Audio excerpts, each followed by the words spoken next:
लोकतंत्र का महापर्व कहा जाता है। लोकतंत्र के महापर्व यानी मतदान जो है शुरू हो चुकी है। आपको बता दूं कि 5वें चरण के मतदान जो है सुबह 5 बजे से ही शुरू हो गई है। आपको बता दूं बिहार के कई सीटों पर जो है आज मतदान हो रही है। कुल मिलाकर कुल सीटों पर भारत में जो है 49 सीटों पर लगातार जो है मतदान होगी आज।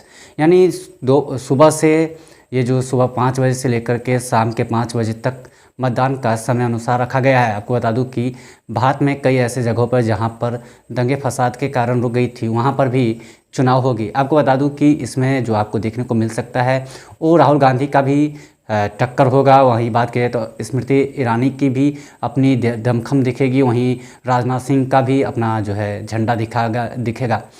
कभी राजनाथ सिंह जब 2014 में जब भारतीय जनता पार्टी की सरकार बनी थी तो वहाँ से उन्होंने जीत दर्ज की थी।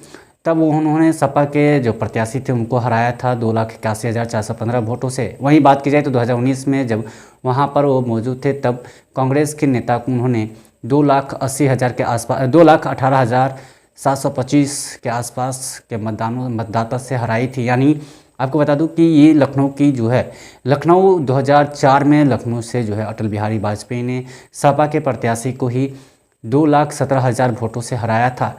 यानी ये सब कुछ देखा जाए तो भारतीय जनता पार्टी लगातार वहाँ पे सरकार बना रही है लखनऊ में। वहीं दूसरी ओर रायबरेली में भी राहुल गांधी के लिए टक्कर भरी होगी। राहुल गांधी के माँ की जो है गढ़ मानी जाता है रायबरेली जहाँ पर वो उनकी माता जो है सोनिया गांधी चुनाव लड़ते थे कभी, लेकिन आजकल वो विधानसभा में पहुंच चुके हैं इसलिए विधायक के तौर पे, लेकिन वहां से जो है राहुल गांधी खुद लड़ेंगे।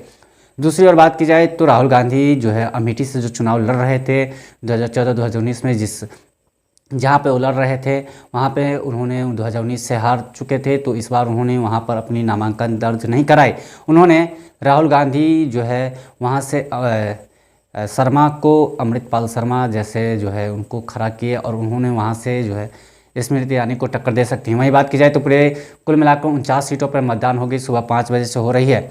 यानी आपको बता दूं कि ये बहुत बड़ी चीज़ है मतदाता के लिए। सबसे पहले है कि अपना मत जो है दान करे, यानी मतदाता अपने मत को दान करते हैं और इसी के साथ वो जो है अलग छवि बना देते हैं। यानी हर एक पहलू में एक बड़े पहलू का हाथ होता है। यानी लोकतंत्र का जो पर्व है, यानी पर्व ही कहा जाता है लोकतंत्र की। एक मतदाता अपनी सूची को लेकर के अपनी उजागरता करती है और जाकर के वो मतदाता अपनी मत से किसी न किसी पार्टी या किसी सांसद या विधायक को अपनी मतदाता से अपनी वो पहचान बनवाने के लिए छोड़ देते हैं।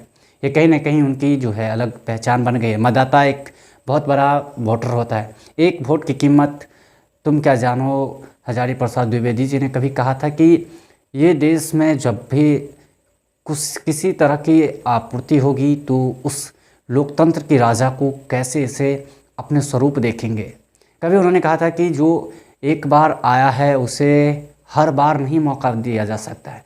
तो क्या लगातार जो प्रधानमंत्री नरेंद्र मोदी जो लगातार तीसरी बार बनने जा रहे हैं वो क्या भारत के लिए संदर्भ की बात है या फिर वो असहिष्णुता की बात है?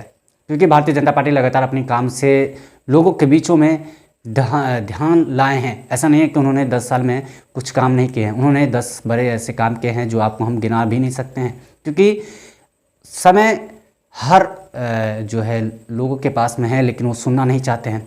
भारत में लगातार जो है एम्स, जो पहले 2014 तक 7 एम्स हुआ करती थी, आज वो 23 एम्स हो चुके हैं। जहां 689 कॉलेज हुआ करती थी, आज वो 1184 के आसपास में पहुंच गई है। वहीं हवाई अड्डों की बात की जाए तो हवाई अड्डे की तो अभी फ़िलहाल में भारत 150 से अत्यधिक जो है हवाई अड्डे बनाए गए हैं, इंटरनेशनल एयरपोर्ट हो चुके हैं, जो 76-77 के आसपास में थी। तो कहीं ना कहीं भारतीय जनता पार्टी ने 10 सालों में बहुत बड़ा विकसित काम किया है। G20 समिट होना ये कहीं ना कहीं भारत के संदर्भ में रहा ही रहा है।